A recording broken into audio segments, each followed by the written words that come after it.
তো দেখো আজকে এই ছিল আমার ফাইনাল লুক। অনেক দিন পর দেখো গলার সাউন্ড চেঞ্জ হয়ে গেছে।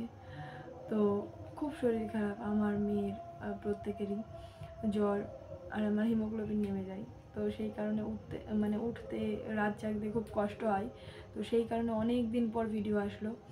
মানে কি আর বলবো, ইউটিউবটা চ্যানেলটা পুরো ডাউনে চলে গেছে, কিন্তু কিছু করার নেই। আমার শ্যুটটা তো আগে।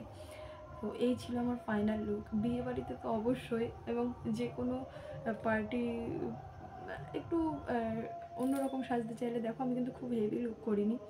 হ্যাঁ, ওপেন হেয়ার করেছি কারণ বান করতে টাইম লাগে বলে। তো আমার কিন্তু ব্ল্যাক অ্যান্ড রেডে খুব পছন্দ হয়েছে। তোমাদের কেমন লেগেছে প্লিজ জানিও। আর ভিডিওটা ভালো লাগলে পাশে থেকো, চ্যানেলটাকে সাপোর্ট করো। তো চলো ভিডিওটা শুরু করি। আমি আই মেকআপটা করে নেব, এই জন্য আমি আইব্রোতে চলে গেলাম। একটা ব্রাউন কালারের জেল লাইনারের সাহায্যে আমি ভালো করে আইব্রোটা ড্র করে দিলাম। এরপরে আমি কনসিলার ইউজ করি না, তো FS28 যেটা আমার ক্রিম হাইলাইট ক্রাইলনের, সেটা দিয়ে আমি ভালো করে আইব্রোটা কাট করে সেট করে নিলাম। এরপরে লুজ পাউডার দিয়ে নিলাম। এরপরে আইশ্যাডোতে চলে গেলাম। তো আইশ্যাডো যে কী কালার আমি দিয়েছিলাম আমার সঠিক মনে নেই, যতদূর সম্ভব হালকা ব্রাউন ইয়েলো মিক্স করে ওপরটা দিয়ে তারপরে চোখের যে ক্রিজ লাইন সেখান থেকে নিচের দিকটা আমি ব্ল্যাক টেনেছি, ব্ল্যাক এবং ডিপ ব্লু টাইপের কিছু একটা। এরপর গোল্ডেন টাইপের কিছু একটা দিয়েছিলাম। তো আর একটা পিঙ্কও না ম্যাজেন্ডাও না সেই রকম কালারের লাইনার না আইশ্যাডো নিয়ে ভালো করে স্ম্যাচ করেছি ক্রিজ লাইনটা। এরপর একটা হালকা গোল্ডেন শেড নিয়েছি। এরপরে আইলাইনারে চলে গেলাম। তো এরপরে দেখো ফেস মেকআপে চলে গেলাম। তো ফেস মেকআপের জন্য ফার্স্টে আমি আই ডাইরেক্টের টোনার ইউজ করে নিলাম। এরপরে যে পন্ডস ময়েশ্চারাইজার সেটা ইউজ করছি।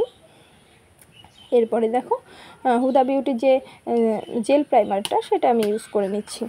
তো এইভাবে ইউজ করার পর এই স্টেপগুলো কিন্তু ভালো করে করতে হবে এবং অবজার্ভ করাতে হবে। এরপরে দেখো ক্রাইলনের FS26 আমার বেস, তো সেই বেস ফাউন্ডেশন দিয়ে আমি ভালো করে ফেসটাকে কভার করে নিলাম। এটা কভার করার পর হাইলাইট, ক্রিম হাইলাইট যেটা আমার FS28। আমার মুখে সেরকম কোনো দাগ ছোপ নেই, যে কারণে আমার কনসিলিং করতে হয় না। এরপরে দেখো আমি নাকটাকেই খালি কাট করি, যেহেতু আমার মুখটা খুব ছোট, আমি বারবার বলি। এরপরে লুজ পাউডারের সাহায্যে সেট করে নিলাম, আমার কিন্তু গাল কাটার কোনো দরকার পড়ে না। এরপরে আবার আই মেকআপে চলে গেলাম। তো কাজল দিলাম, কাজলটাকে স্ম্যাচ করছি একটা ব্লু কালারের আইশ্যাডো দিয়ে। এরপরে মাস্কারা দিয়ে নিচ্ছি। তো মাস্কারা দেওয়ার পর আমি আইল্যাশটা সবসময় অফ ক্যামেরায় পরি। এরপরে দেখো আইব্রোর নিচটা আমি হাইলাইট করে নিলাম, ইনার কর্নারে হাইলাইট করে নিলাম। এরপরে আমি ব্লাশার দিয়ে নিচ্ছি। তো ব্লাশারটাও আমি 3-4টে কালার মিক্স করে নিই। এরপরে দেখো আমি ফিকচার দিয়ে নিলাম, এটাও হুদা বিউটির। আর লাস্ট আমি দিচ্ছি হাইলাইটটা আমি হাতের সাহায্যে দিই, এটা আমার ভালো মনে হয়, দিলে ভালো লাগে। আর এই হাইলাইটারটা না একটু অন্যরকম, আর লিপস্টিকটা অফ ক্যামেরায় পরা আছে। তো এই ছিল ফাইনাল লুক।